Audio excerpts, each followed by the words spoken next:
Last year I went on a road trip with my girlfriend. We were taking a vacation and chose to drive instead of flying so that we could stop at more places, explore, and save money.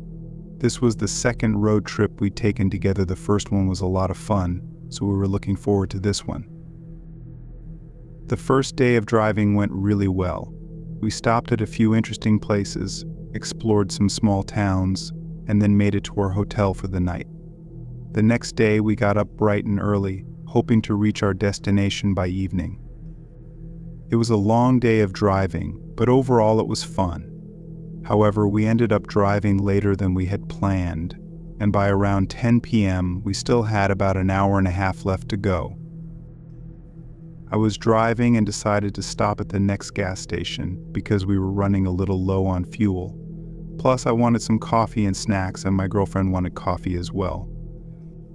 At the next exit, I pulled off the highway and found a pretty large truck stop with a gas station and a store attached. When we arrived, I fueled up, then parked near the store. There were a fair number of other cars and trucks around. This was clearly a popular stop. My girlfriend and I got out and walked toward the store, noticing a family with a few children walking in a bit ahead of us. We went inside, used the restrooms, and then my girlfriend offered to get the coffee while I looked for snacks. The store was quite large for a truck stop, with several aisles and a small coffee shop where my girlfriend headed. I started wandering through the snack aisles trying to decide what to get. A few minutes later, I noticed a man and a child walking into my aisle. The man was on the larger side and appeared to be in his 40s, while the child looked around 5 or 6. The man was holding the child's hand, but after spotting me, he quickly turned around and walked out of the aisle. That's when I remembered seeing this same child walk into the store with the family earlier. I had seen the child's parents, and this man wasn't one of them. I felt uneasy, wondering if the man might be trying to kidnap the child. I thought about it and felt about 90% sure that this child didn't belong to him. The way the man held the child's hand seemed more like he was dragging him along than guiding him. I decided to follow and see where he went. I walked to the end of the aisle and scanned the store, eventually spotting the man near the cold drinks at the back. He still had the child with him. After reaching the corner, he started walking toward the exit. Sensing something was wrong, I hurried to the doors and reached them before he could. Soon, the man and the child approached me, and the man, looking nervous, said, "Excuse me," and tried to walk around me. I stopped him and asked if this was his child, mentioning that I saw the child enter with other parents. The man claimed that the boy was his son. I looked at the boy, who appeared shy and slightly confused, and asked if this was his dad. The child shook his head and said no. At that moment, the man tried to open the door and leave with the child. We had been standing there for almost a minute by now, so I raised my voice, saying that I just wanted the other people in the store to confirm if this was their child. Before I finished speaking, the man suddenly let go of the child's hand and bolted out the door. I watched him hurry to an old-looking van and climb inside. I tried to catch the license plate number, but I couldn't see well enough. I stayed with the child and walked around the store until we found his parents. When I told them what had happened, they were upset but also very grateful. It turned out they had 3 other kids, and one of the older children was supposed to be watching the younger one. The police were called, and an investigation began. My girlfriend and I eventually got back on the road, feeling relieved that the child was safe.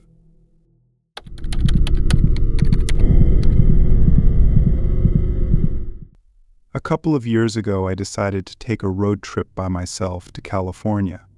One of my good friends had recently moved there, and since I'd never been, I wanted to visit him and see some of the unique sights in California.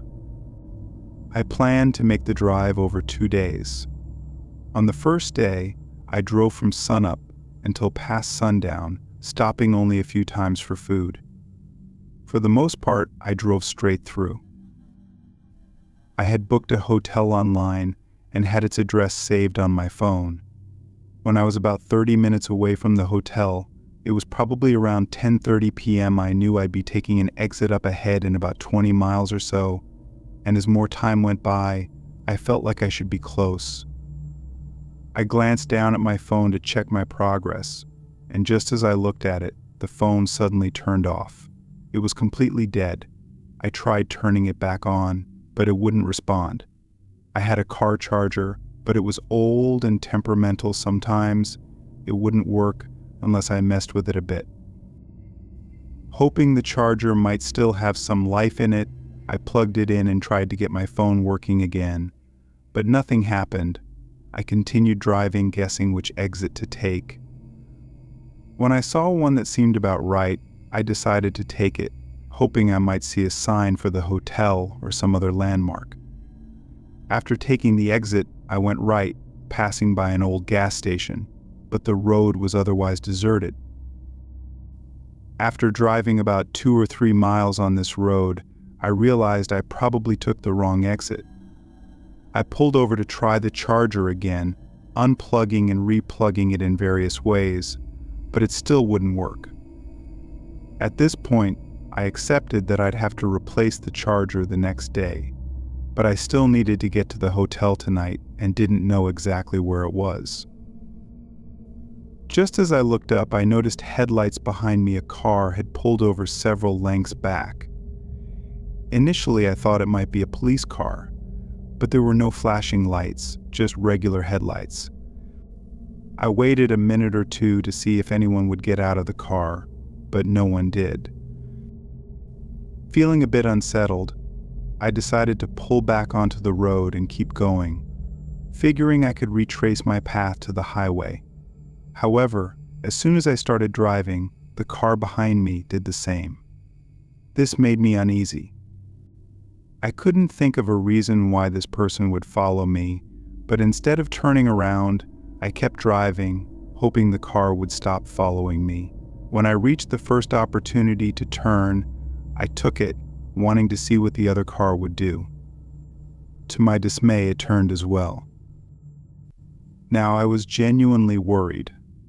I drove down this new road and took another turn at the first chance, but the car followed again.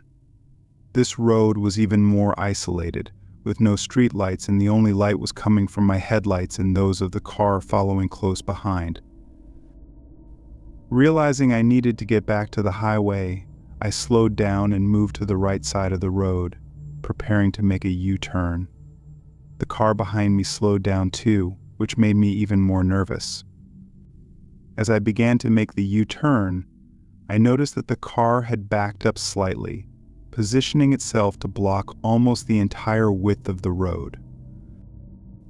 I stopped, unsure of what to do. The driver's door of the other car opened, and a man got out. He didn't look friendly at all, and he immediately started jogging toward my driver's side door. Acting on instinct, I hit the gas, veering onto the grass beside the road to get around his car.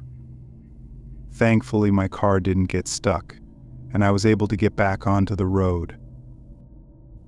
As I sped away, I saw the man running back toward his car. I took the next turn and then another, hoping to throw him off my trail. When I could no longer see his headlights, I pulled over to the side, turned off my lights, and waited. I sat there for about 10 minutes, watching for any sign of the car, but I didn't see anything. Finally, I carefully drove back to the highway, using the road signs to find the correct exit. I made it to a gas station, bought a new charger, and was able to reach my hotel safely. Looking back, I still don't know who that man was, why he followed me, or what he wanted. All I know is that I'm really glad I managed to get away.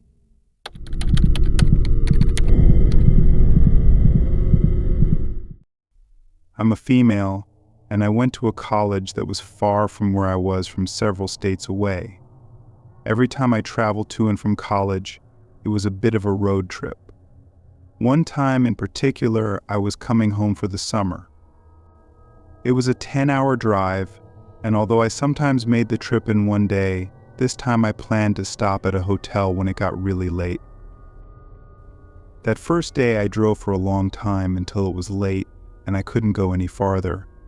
I was exhausted, and it was probably around 11 p.m. I still had about 4 hours left until I reached home, so I decided to stop for the night.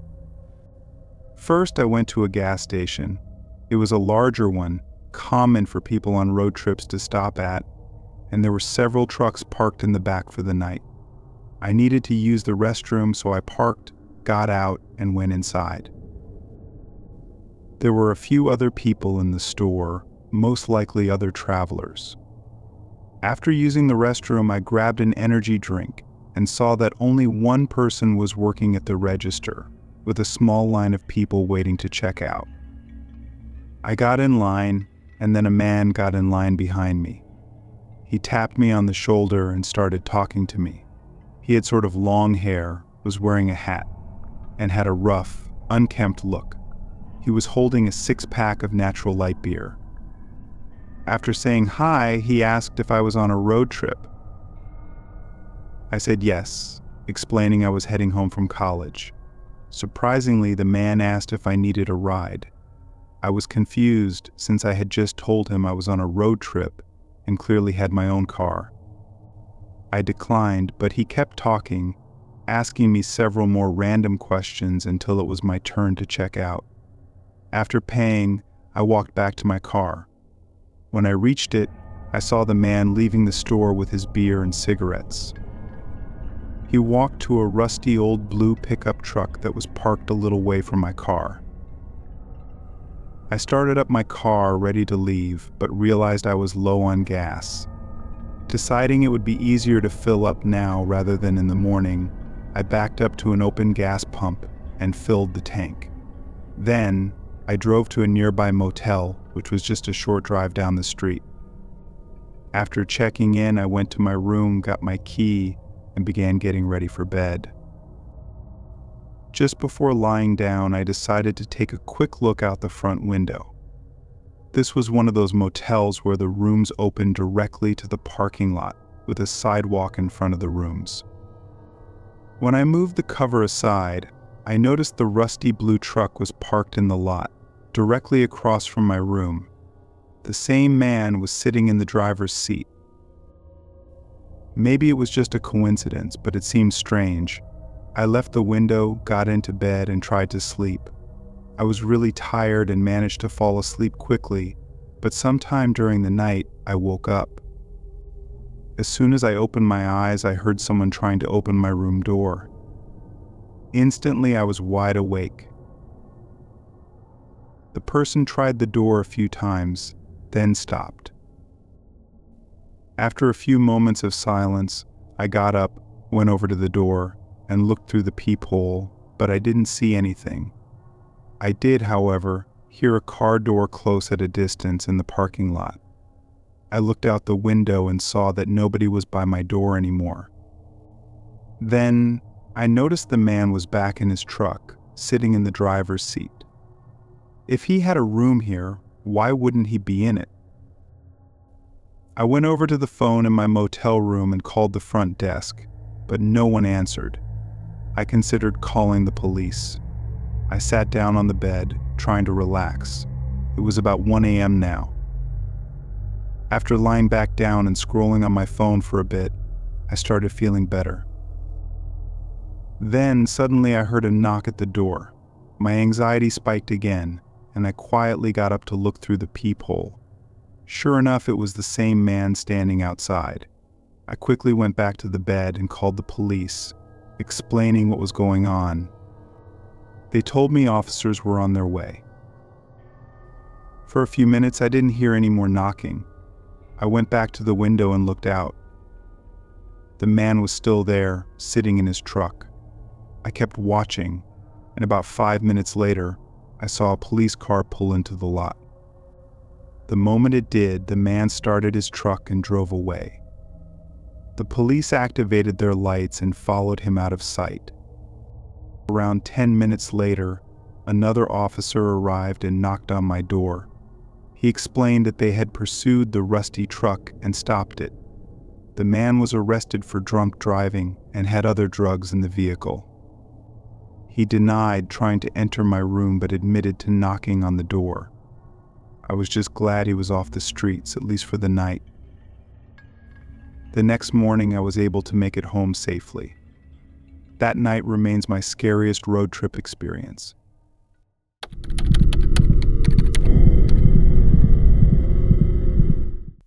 A few years back, I went on a road trip. I traveled quite a bit for work, often driving all around the country, so I found myself out on the road in the middle of nowhere late at night. While I'm pretty good at staying awake and driving at all hours, I still need caffeine to keep going. So when I started to feel sleepy, I knew it was time for a quick stop. Getting out of the car to stretch and having a caffeinated drink would help me stay alert. After driving a few more miles, I spotted a sign for a rest stop ahead. Relieved, I pulled off. This rest stop was directly off the highway. There were no other roads leading in or out. The parking lot was right next to the exit, and to get back to the highway, you simply drove back onto the ramp. A small patch of woods separated the rest stop from the highway. When I pulled in, I noticed there were no other cars around, and the rest stop building was fairly small. I parked directly in front of the building, got out, and looked around. It was very dark, with only a single dim street lamp a short distance away. Around the building, there was a bit of open grass, but beyond that, the woods surrounded the area. The cool night air felt refreshing, so I stretched my legs for a moment before heading inside. The building was older, with a small lobby area, a vending machine, and a few maps. The restrooms were straight ahead, and off to the right, there was what looked like an old, abandoned restaurant. It was one of those small pizza places you sometimes see in rest stops, but it seemed to have been out of business for years. The whole place felt a bit eerie. After looking around briefly, I decided to grab a drink from the vending machine. First, though, I went into the restroom. While I was inside, I heard footsteps out in the lobby.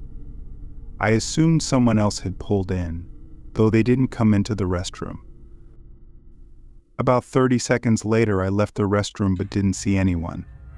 I went over to the vending machine, got a drink, and then walked around a bit more. Looking out the window, I noticed that my car was still the only vehicle in the parking lot. This struck me as odd, considering I was certain I had heard someone else's footsteps in the lobby. I walked over toward the abandoned restaurant area, and out of the corner of my eye, I thought I saw someone moving quickly behind the old counter. It was very dark in that part of the building, so I couldn't see well. But if there was someone over there, and they were hiding, I didn't want to stick around and find out more.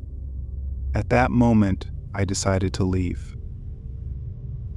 As I turned and started walking back toward the exit, I heard footsteps behind me, as if whoever was back there was now following me out. I stepped through the door and was approaching my car when I heard the person step outside as well, moving quickly. I turned around to look and saw a man. He was tall and thin with long, stringy hair, and he looked really creepy. He was walking directly toward me in a way that felt aggressive. I realized that if I tried to get in my car, he'd likely reach me before I could lock the doors. So instead of risking it, I turned and sprinted across the parking lot to the far side. At first, the man started chasing after me, but he stopped after a short distance. I reached the end of the parking lot, turned, and saw him standing by my car. I didn't want to go back, so I walked toward the grass, then went into the woods to get out of his sight. Once I was deep enough into the woods, I called 911. I explained the situation to the operator, told them where I was, and waited. From my hiding spot, I couldn't see the man, as I was too far into the trees. Eventually, I saw flashing red and blue lights. I came out of the woods and saw a police car next to my car. An officer had gotten out and was walking around the back of the building. After a few minutes, he returned to me. He said he thought he'd seen someone running behind the building when he arrived, but after checking, he hadn't found anyone. He believed the person must have fled into the woods by then. I described what had happened to him, and he said he'd call for another unit to search the area, but I was free to go. After that, I got back on the road. I'm not sure if the police ever found the man, but I'm guessing he was planning to steal my car, or maybe something worse. I'm just grateful I managed to get away from him.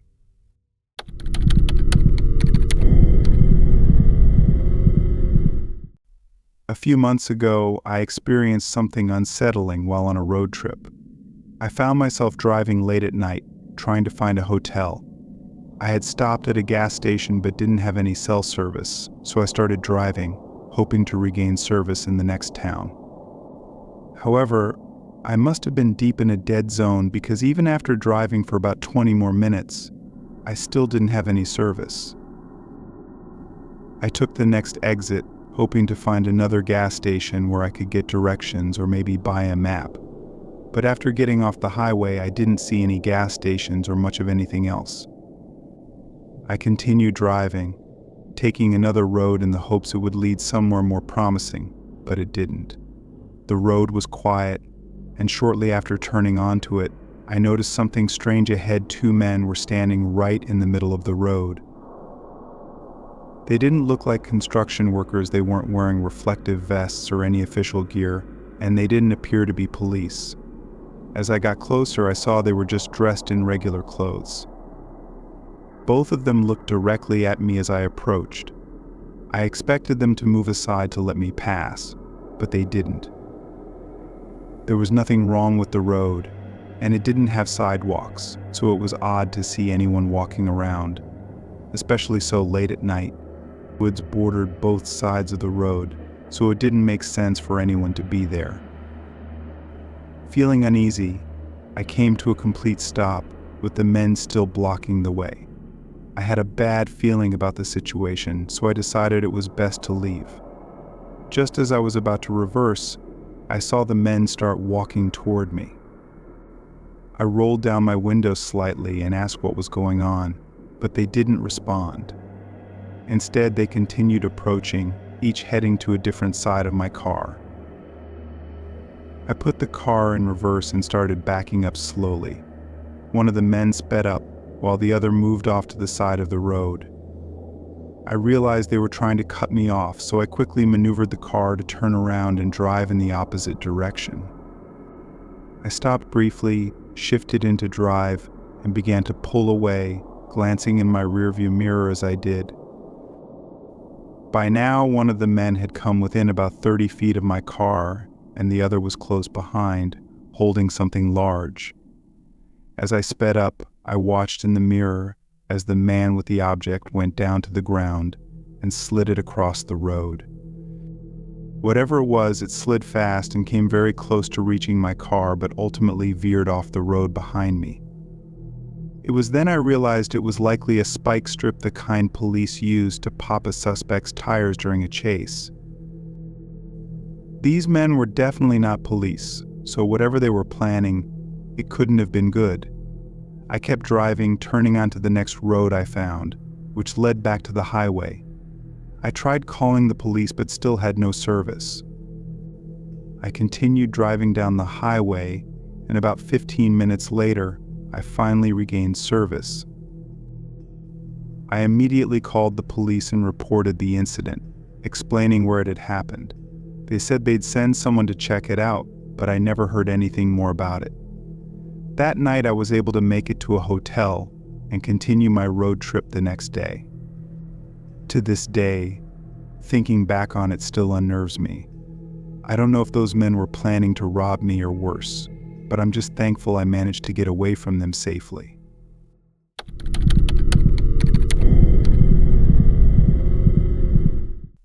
Back when I was in university, I worked nights at a pub a few miles from my parents' house. We lived in the countryside, so on weekday mornings, I commuted to nearby Leeds. On weekends, I spent my nights at the pub, earning some much-needed cash. After my shift, I had to walk about 2.5 miles along narrow, poorly lit country lanes to get home. There was a local taxi service, but on weekends it was usually fully booked. Besides, I didn't want to spend my wages on a cab. One of the great things about working in countryside pubs was the phenomenal tips. The sense of community meant that farm hands and locals alike always tipped generously, especially when they'd had a few too many. By the end of one particularly busy Saturday night, I had PS 112 in tips. I didn't want to waste any of it on a taxi, so I decided to walk home feeling rich in content. It was dark outside, really dark, with only a sliver of the moon lighting my way. About a mile into my journey, I was listening to AC/DC in my earphones when I noticed a car's headlights coming up behind me. It passed me slowly, then stopped a few hundred yards ahead. I got a strange feeling in my stomach. It was as if the driver was waiting for me. I stopped walking and stared at the car's rear lights until it finally drove off into the night. A couple of minutes later, another pair of headlights appeared from the opposite direction. As the car passed, I realized it was the same vehicle. It stopped a couple of hundred yards down the road, then did a U-turn, switched off its headlights, and began creeping towards me. My heart started pounding. It was clear they had bad intentions. I scanned the hedgerows for a gap and finally found one. I scrambled over a stone wall, scraping my elbows, and crouched at the base of the hedge, hoping they wouldn't see me. I waited, listening for any signs of movement. After what felt like an eternity, I heard car doors slamming, not one door, but 2 or 3. They'd been sitting there, waiting for me to emerge. At that moment, fear overtook me. I bolted across a dark field, heading toward a wooded area I knew well. I hid in the trees, watching the field for any sign of shadows or flashlights, but there was nothing. When I felt it was safe, I took off in the opposite direction, sticking to the fields until I finally made it home. Even though it was late, I woke my parents and told them what had happened. They called the police, and I gave a description the next morning. About a month later, the police contacted us. The people in that car had been arrested for assaulting an elderly man in a nearby village. They were part of a gang from Leeds that would drive out into the country at night to commit assaults as part of some initiation. Since then, I've been much more cautious when walking at night. I stopped using noise-canceling headphones and always carry a small penknife just in case.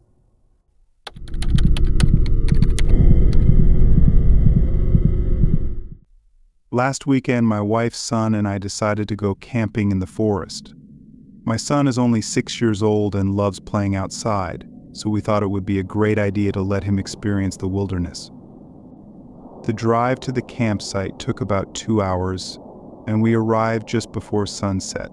We set up our tent and prepared a small campfire. My wife and I took turns telling stories to our son, who was thrilled by the adventure. As night fell, the forest became eerily quiet. The only sounds were the crackling of the campfire and the occasional rustling of leaves. We were deep in the wilderness, with no other campers nearby. My wife and I felt a bit uneasy, but didn't want to show it in front of our son. We roasted marshmallows and enjoyed the peaceful surroundings. Around midnight, we decided to go to sleep. We put out the campfire and settled into our tent. My son fell asleep almost immediately, exhausted from the day's excitement. My wife and I lay awake for a while, listening to the sounds of the forest. Suddenly, we heard a low growling sound coming from the darkness. It sounded like an animal, but we couldn't tell what kind. I grabbed a flashlight and slowly unzipped the tent. The growling grew louder, and my wife held her son close, trying to keep him calm. I stepped out of the tent and shone the flashlight around. The beam revealed a pair of glowing eyes staring back at me from the bushes. My heart raced as I realized that we were being watched by a wild animal. I quickly retreated into the tent and zipped it up, my wife whispered, asking what it was. I told her it was an animal, though I couldn't tell what kind. We decided to stay inside the tent and wait for it to leave. We sat in silence, listening as the growling seemed to inch closer. After what felt like hours, the growling finally stopped. We waited a bit longer to make sure the animal was gone before daring to peek outside. The forest had returned to its dark, quiet state. We breathed a sigh of relief and tried to get some sleep, though it was hard to relax after that encounter.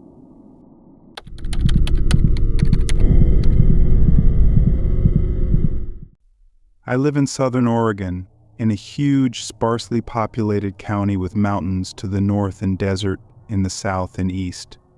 My buddy Donnie lives about a half hour from town, around 10 minutes from a lakeside resort in a heavily forested area. One evening, I drove out to hang out with Donnie, and we planned to take my Land Cruiser down some dirt roads. Donnie mentioned a Forest Service road off the highway that led up a mountain and ended at a fire watch tower. It was fairly late in the afternoon when we set off, and the sun was already behind the mountains, so the light was fading. We left Donnie's house, hit the highway, and after a short drive, turned onto the Forest Service road, heading uphill. A few miles in, we had to stop abruptly because a large front-end loader was parked across the road, positioned perfectly perpendicular and blocking the entire path. Logs had been dragged onto the shoulders to prevent any way around. "This wasn't here the other day," Donnie said. "Let's try to get around." We got out of the cruiser, and the woods were nearly dark and eerily silent, except for the wind rustling through the pine trees. There was no way around the loader without risking damage to the Land Cruiser, so we decided to head back down the road and find another route up the mountain. After a short drive down the gravel road, we found a promising trail that bypassed the loader, allowing us to continue uphill. We took the trail, and soon enough, we saw the loader again through the trees, satisfied that we were back on track. Not long after, though, we noticed something strange, a shipping container sitting off the road among the trees. It definitely hadn't been there the other day. "That's weird," Donnie muttered under his breath. By this point, I was starting to feel uneasy. The woods were unnaturally still, even for the evening. The weather had been mild, so there should have been birds and small animals moving around. Curiosity got the best of us, so we decided to investigate the container. I drove the cruiser through the brush up to it. The container was a nondescript tan color, with no markings, and the doors were padlocked shut. We sat there for several minutes, feeling uneasy and on edge as the woods grew darker. Finally, I decided it was best to leave. I turned the cruiser back toward the road and started heading downhill. Dude, there are guys in the brush," Donnie yelled, snapping me out of my thoughts. Sure enough, 3 men were running uphill through the brush, alarmingly close to us. I quickly yanked the wheel and pulled the cruiser onto a side road, my heart pounding. "Who were they?" I shouted, panic setting in. My stomach dropped when I realized that the road we'd taken was a loop, bringing us right back to where we'd just been. As we shot out of the side trail and back onto the main gravel road, I saw one of the men less than 10 feet from the cruiser. These guys knew the woods. They must have known the trail would lead us back to them. "Hang on," I yelled, jerking the wheel to dodge the man in the road as his companions rushed toward us from the brush. I floored it, pushing the Land Cruiser to its limits as trees and brush whipped past in the headlights. We finally hit the pavement and decided not to go back to Donnie's house. Instead, we took the highway straight back toward town. "Where did they come from?" Donnie asked, shaken. Thinking back, I hadn't seen any other vehicles, lights, or RVs in the woods where those men could have been hiding. They just appeared, running out of the brush right after we'd started poking around the container. Donnie had been up to the fire towers just a week earlier, and none of this had been there. We'd gone several miles down the highway when I noticed headlights approaching quickly from behind. Though still a ways back, they were gaining on us fast. I accelerated, determined not to get caught. We rounded a bend, and I slammed on the brakes, driving the cruiser into the woods again and cutting the lights. Moments later, a truck sped past us, flying down the highway. We waited a few minutes before cautiously pulling back onto the highway. We took some back roads and eventually made it back to Donnie's house. Thankfully, we weren't followed, and we didn't see anything unusual when we passed the spot where we had originally turned off. To this day, I don't know why those guys were in the woods or why they chased us. But two things are certain: they didn't want us there, and we have no plans to go back.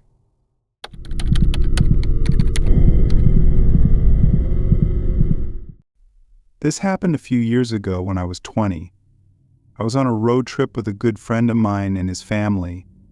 Our destination was a concert in a neighboring country, but we planned to stop for the night and sleep in the camper we were driving.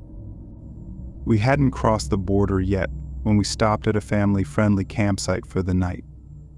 Since the place seemed safe, none of us had our guards up. Around 11 p.m., while my friend and his family were getting ready for bed, I decided to go outside to get some fresh air. Our camper was parked near the beach, so I walked down to the shore, dipping my feet in the water and enjoying some quiet time alone. On the way there, I passed a beach shack. Standing at the shore, I noticed the silhouette of a man further down the beach, but I thought nothing of it since it was a public space for campers. I got absorbed in splashing the water with my feet and enjoying the moonlight. After a while, I decided to head back. It was very dark, given the late hour, but I wasn't easily scared. As a woman, I usually stay on guard after dark, but I felt safe being so close to the campsite. However, as I walked back, I noticed that the silhouette of the man from further down the beach was gone. Even more unsettling was the sight of someone trying to hide behind the beach shack as I approached. Immediately, I went on high alert and called a friend I knew would be awake. I made a point of talking loudly, pretending she was coming to meet me. Giving the shack a wide berth, I walked back to the campsite and slipped into the camper. I was shaken but didn't mention anything to my friend or his family. Despite my fear, I figured there could be logical explanations for what I saw, so I put it out of my mind. The rest of the trip went smoothly without incident. About a year later, I was talking to my friend about the trip and suddenly remembered that creepy experience. When I told him, he slowly went pale. He then shared something his brother had mentioned to their family over breakfast a few months after the trip. That same night, after I had gone to bed, his brother had gotten up late to get some water. Passing by the window, he saw a man standing right outside, looking in. As soon as the man realized he'd been seen, he walked away. Hearing this gave me chills.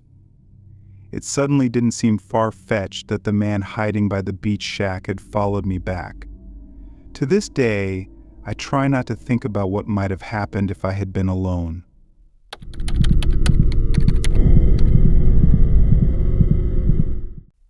This frightening situation happened during Thanksgiving break. My friend Angela and I were high school acquaintances who became close during college since we were from the same city and started interacting more because of that. Naturally, we carpooled to and from our university, which was about 5 hours from our hometown. At the end of Thanksgiving break, we left around 11 p.m.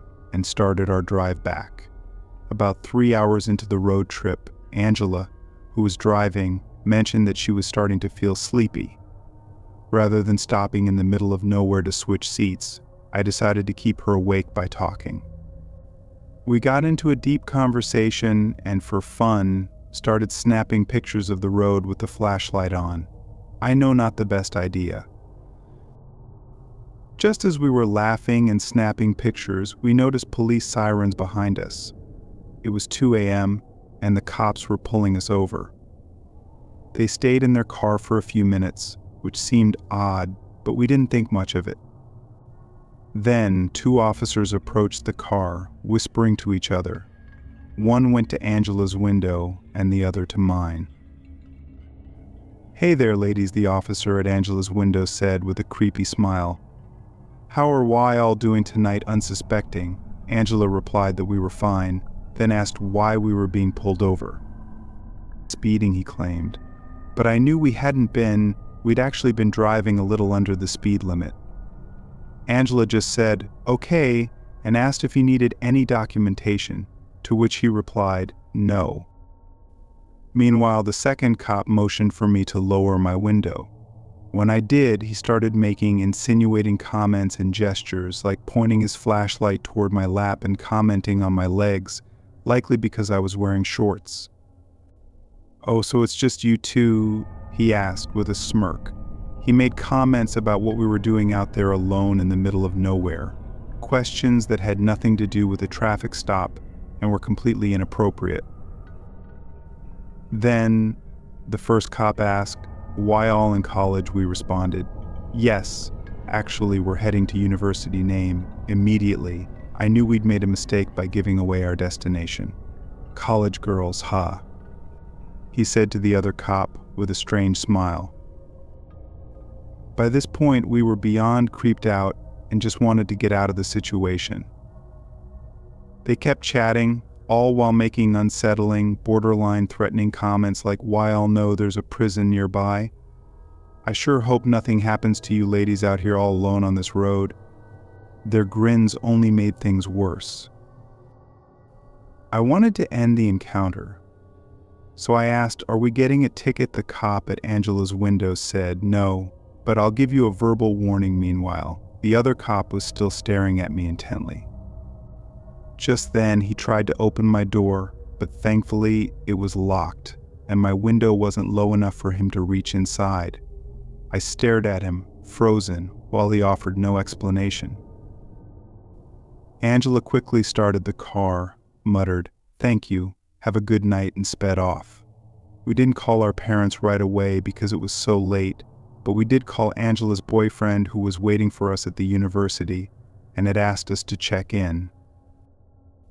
After about 30 minutes of silent driving, constantly checking the rearview mirror to see if they were following us, I finally broke the silence and asked Angela, "Why did they stop us? We didn't do anything wrong." We realized they must have seen 2 girls alone because of the flashlight we used while recording. They probably stayed in their car initially to confirm it was just the 2 of us. The entire situation was disturbing, and we couldn't help but wonder what might have happened if we hadn't kept the doors locked. To this day, I don't want to imagine it.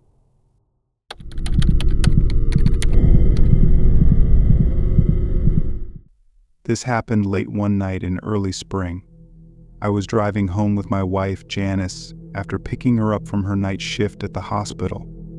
Since we only had one car, I always gave her a ride home when her shift ended.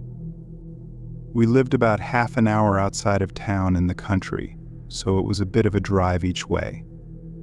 That night, it was close to midnight when we turned onto the long country road leading back to our house. The road was paved, but it felt isolated. There were only fields and woods on either side, no street lights, and we hadn't seen another car for at least 10 minutes. I was focused on getting us home. Janice was tired, too, so we drove in mostly comfortable silence. With no cars around, I had the high beams on, cutting through the darkness. I could see a good distance ahead, but I still drove cautiously in case there were deer or potholes on the road. This was a routine we'd done dozens of times without any serious incidents. The sky was overcast, so there wasn't even moonlight to help brighten things up. I glanced at Janice, who had her head leaned back against the seat, and I thought about how much I couldn't wait to get home and go to bed. We were just about halfway home when something strange happened. Out of nowhere, my headlights caught a figure running across the road. I instinctively slammed on the brakes, but I didn't really need to. They were far enough ahead that there wasn't any real danger of hitting them. It was about half a football field away. The car came to a stop, and Janice sat up straight, looking at me in confusion. We both peered through the windshield, but whoever it was had already disappeared into the darkness on the other side of the road. I didn't get a good look, but it was definitely a person. The strangest part was that they seemed to be pushing something that looked like a baby carriage. Janice hadn't seen it happen, so I explained what I saw. Her face dropped with concern, and she suggested we stop, saying maybe they need help. She was already reaching for her seatbelt before she finished talking. I told her to stop, offering to call the cops instead. I thought it would be better to leave it to them, but Janice shook her head. By the time they get out here, they could be long gone. Let's just check, she pleaded. I wasn't thrilled with the idea, but I turned the car around and started driving slowly back toward where we'd seen the figure.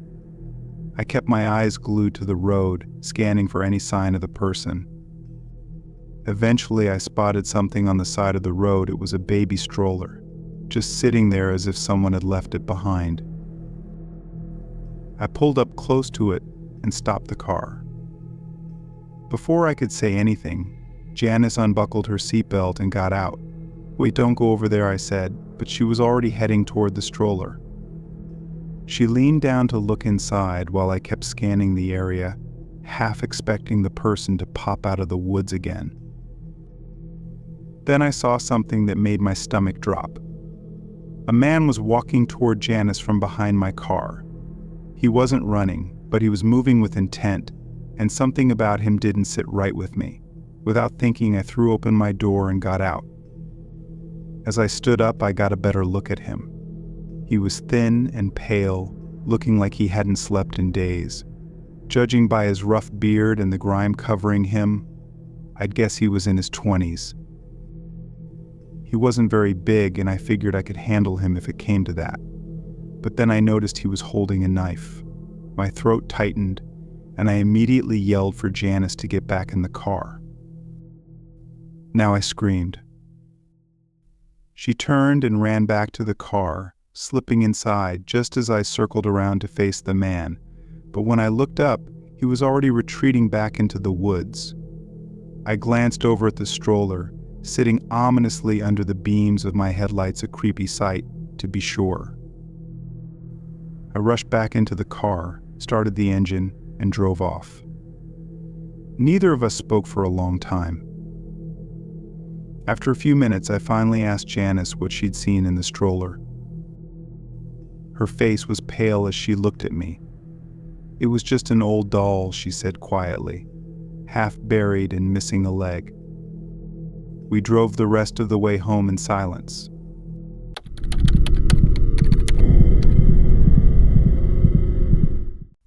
Back in the days of MapQuest and printed directions, I received word that my best friend since childhood had tragically lost his life in a hit-and-run accident. I promised his widow that I would be at the funeral in a few days. At the time, I was living in the East Bay of California, and while I could afford basic amenities like rent, groceries, and utilities, I was struggling to keep up with car insurance and fuel for my little Geo tracker. Getting a plane ticket to Erie, Pennsylvania, was out of the question. So I printed directions at my local library and let my boss know the situation. She offered her condolences and gave me the week off with pay, not even taking it out of my vacation time. Early in the morning, around 3 a.m., I hopped into my car, made sure I had my bags, and began the long drive. If I'm honest, I probably would have enjoyed the trip if I hadn't been in such grief. Along the way, I stopped at a few quaint truck stops and roadside diners, reliving the simplicity of road trips I'd enjoyed as a kid. As I got into Ohio, things started to look familiar. I'd traveled up and down this stretch of highway more than once, so I decided to ignore the MapQuest directions and go by memory. Everything was going smoothly until I reached a road closure with a detour. I had to turn back the other way, finding myself in an unfamiliar area. Anxiety started creeping in, and given that it was almost 1 a.m., it was the last thing I needed. I decided to stop at the first hotel I came across to get a good night's sleep and check my directions in the morning. The first few hotels I passed had no vacancy signs, their lights cutting through the inky darkness like something out of a dystopian novel. I soon realized I was heading into a sketchy part of town and began second-guessing myself. My only other option was to catch a few hours of sleep in a store parking lot, but I decided to stick with my plan and find a hotel. Eventually, I saw a place with vacancies. From the look of it, it was probably infested with bedbugs, but I didn't have a choice. I pulled into a gas station to do a U-turn, and against my better judgment, returned to the hotel. The reception desk was manned by an older man, possibly of Slavic descent, judging by his accent. He wasn't exactly rude, but the way he snatched my money and handed me the key made it clear he wanted to be anywhere else. When I entered my room, a musty smell hit my nose immediately. It was late October, but it felt like the room was at least 80 degrees. I went to turn on the air conditioning, only to find it didn't work. The bed looked like the sheets had been changed recently, but I still didn't trust anything in the room. I left my bags in the car to avoid bringing anything unwanted to my friend's house. Then, in a rather MacGyver-like moment, I brought in a roll of 16-gallon black trash bags I kept in my car for cleaning.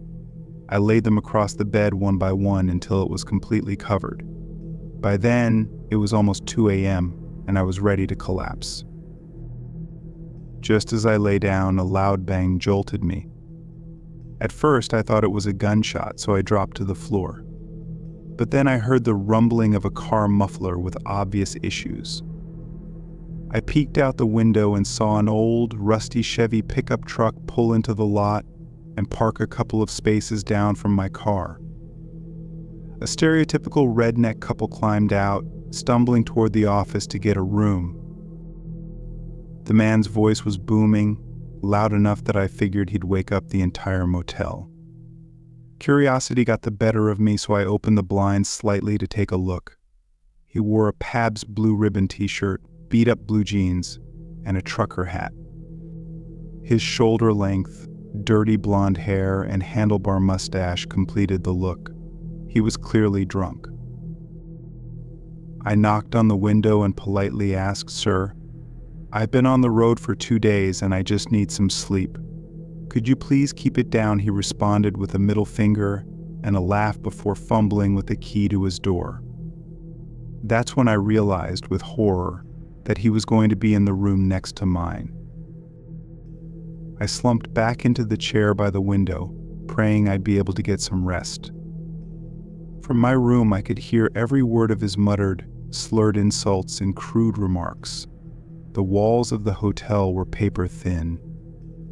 As I lay back down, hoping for at least a few hours of rest, I heard a soft knock on his door, followed by a mousy voice, "Come on, Leonard, this crap is getting heavy. Let me in." I peeled back the blinds again, just a little, and saw the woman. She was spindly, about 5', with shoulder-length, wavy blonde hair and hollow, sunken eyes. Her face told the story of addiction. She wore an ill-fitting tube dress that looked as if it could fall off at any moment. She held a 24-pack of Pabst Blue Ribbon in one hand and a nondescript brown paper bag in the other, which could have easily come from a fast food joint. Leonard let her in, and for a while that was the last I heard from them. I finally started drifting off, but then their conversation grew louder, jolting me awake. Leonard was ranting to her about anything and everything. In between, I heard the pop of a beer can and someone snorting as if to clear their sinuses. As mentioned, these were the days before cell phones were common, so I didn't have one. I grabbed the remote and turned on the TV, flipping through channels until I found the Weather Channel. I figured it could help drown out the noise, and I saw that it was just after 5 a.m. the elevator-like music on the channel actually helped, and I finally fell asleep, tuning out the voices. I don't know how long I was asleep, but I woke up to a woman's scream. Startled, I sat up, groggy and disoriented, and slumped into the corner of the room, fearing for my life. In my half-awake state, I realized the screaming was coming from the room next door.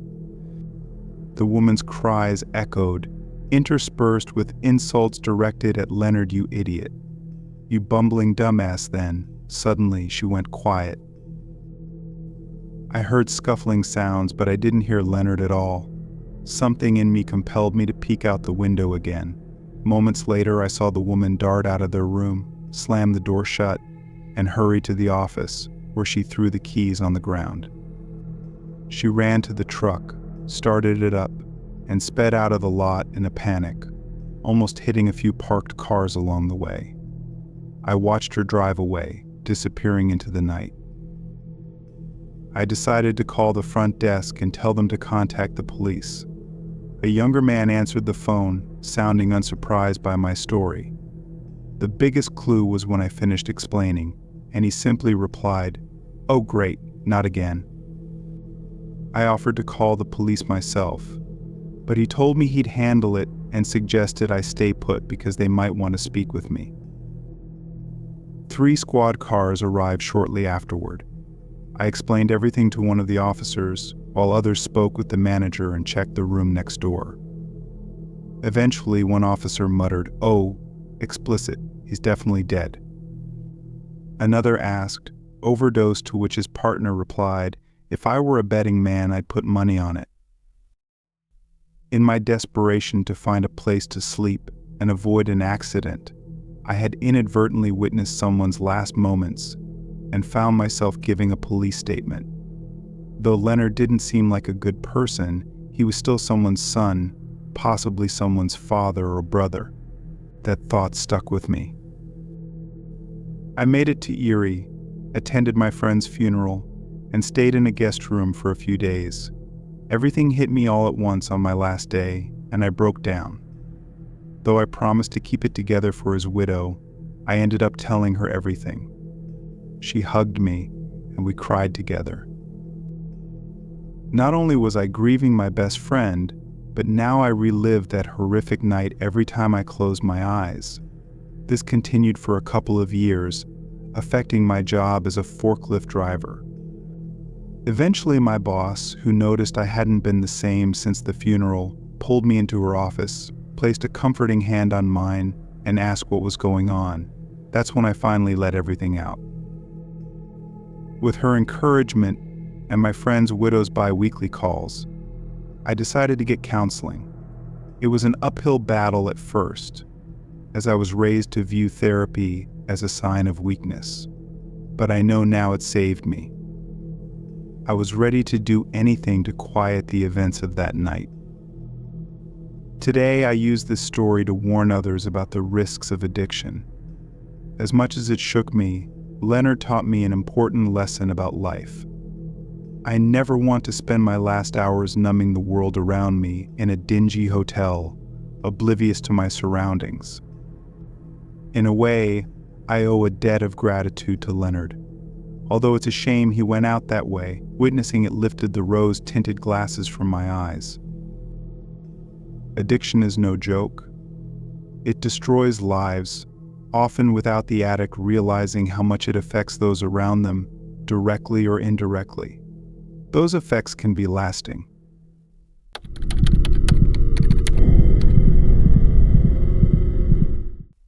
I used to work for a trucking company in southwestern Ontario, with shifts that often stretched through the night.